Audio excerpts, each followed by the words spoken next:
Mojito. Oh, yay, yay, yay, yay. I'm not making them next door, so you'll have to come to Bouche on the Baltics, okay? Sorry. You've mentioned it again. Again, I can't help myself. I can't help myself.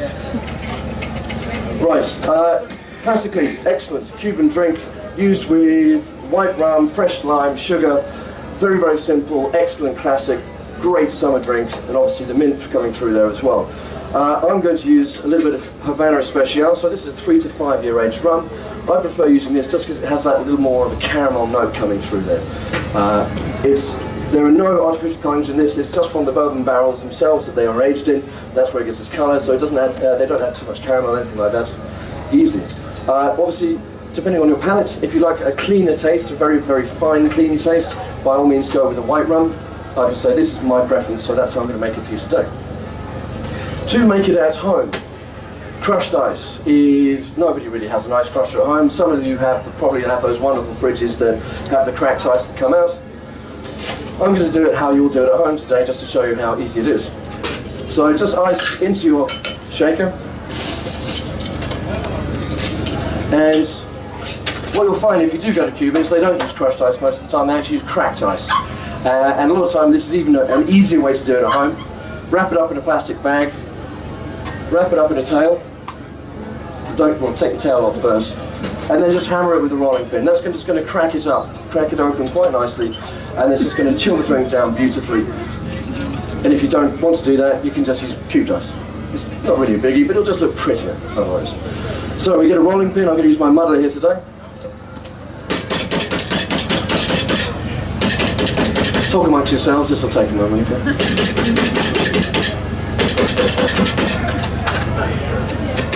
Whilst you're doing that, you can always tell a good cocktail waiter by the gin they drink. What's your favourite gin? Now, we discussed this yesterday. Oh, you did? And well, we've got a different audience. This is true. There is such a multitude of gins out there today, and it has been a very big thing. A lot of it's not a novelty, but there are lots of independent gin makers coming up, especially just around Cambridgeshire. There's 4 or maybe even 5 in our area at the moment. You can make gin out of anything. For example, one of the gin companies that is a good friend of mine, he is making ant gin. You might be scared by that, but the strange little ingredient is that when you boil the ants down, they actually produce a formulaic acid.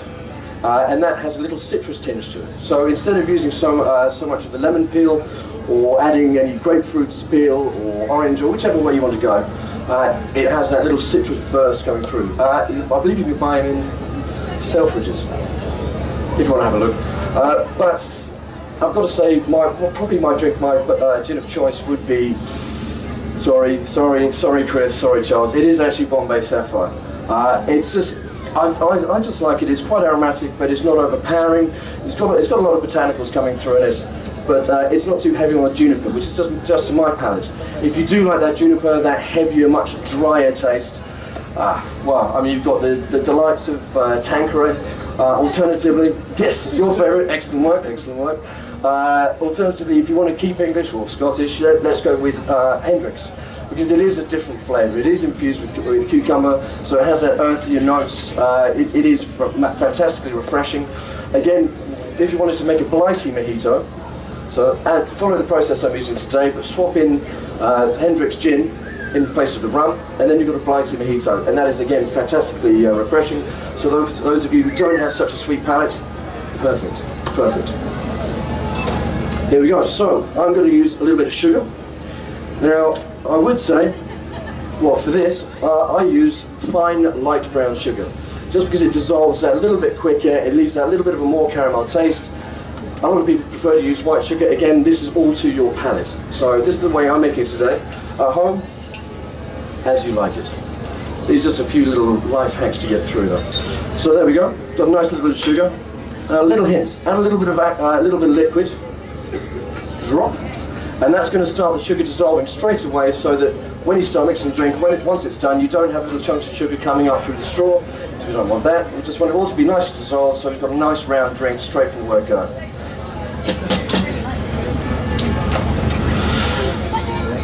Now, I've got a good sized lime here, so I'm going to basically cut it into cubes, as it were. and I'm going to use 3/4 of a lime, because I like it limey. Where have you gone? Here it is. And we want to just, with the muddler, or your rolling pin, or your bar spoon, if you have one, is just straight down with the twist. Never to the side or any angles, because you might break the glass, you might cut it open, you might cut yourself up, and just make a mess otherwise. So straight down with the twist, but you don't want to muddle for too long. You just want to get all of that juice out. If you muddle for too long, you're going to bruise the pith, and that's going to turn into a very bitter drink. We don't want a bitter drink. We want sweet, we want sour, we want deliciousness and delectability. Another way, if your limes are a little bit old or too hard, just get them on the table and just roll them around before you cut them open.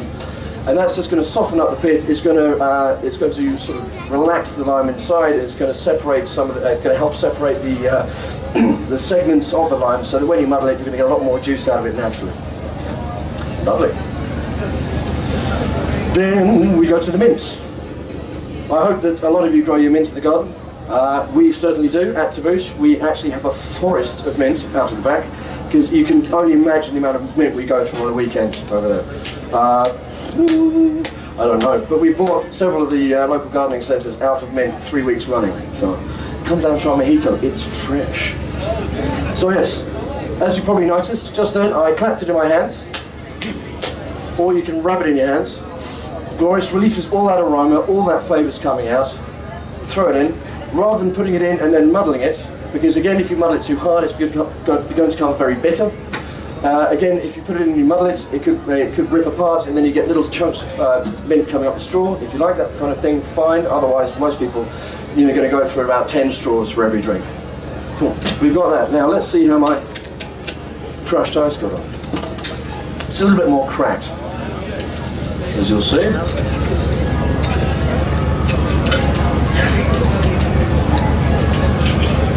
Lovely job. So that's enough just to start with. We're then going to top it up with the rum. So that's another shot and a half, making it up to a 2-shot measure. The majority of cocktails that you're going to get, and pretty much every single cocktail you have over at Bouche, or Bouche Cambridge, or Raza Cambridge, or any cocktail that I separate, is going to be a 2-shot measure. So 50 mils by the general English standard. Take your bar spoon. Another little trick for not making a mess, but also for all of those of you who hate people touching the top of your glass at the bar, this is how they should do it. You take your beverage napkin, over the top, bar spoon in, and then you can agitate it and churn it as much as you like, and you're going to have very, very little spillage. Do you like that one, do you? So, very, very simple, easy tip. Just going to top it off with a little bit of crushed ice there.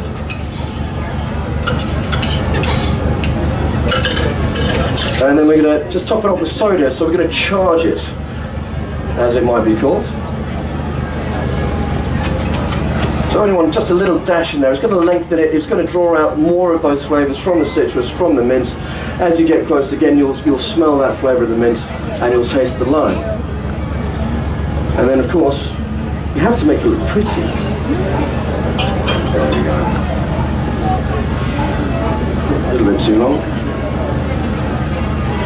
Fantastic. Who wants to try it? Yes, yes, everybody yes, wants yes. to try. No, come on, don't be scared. I won't bite hard. There you go.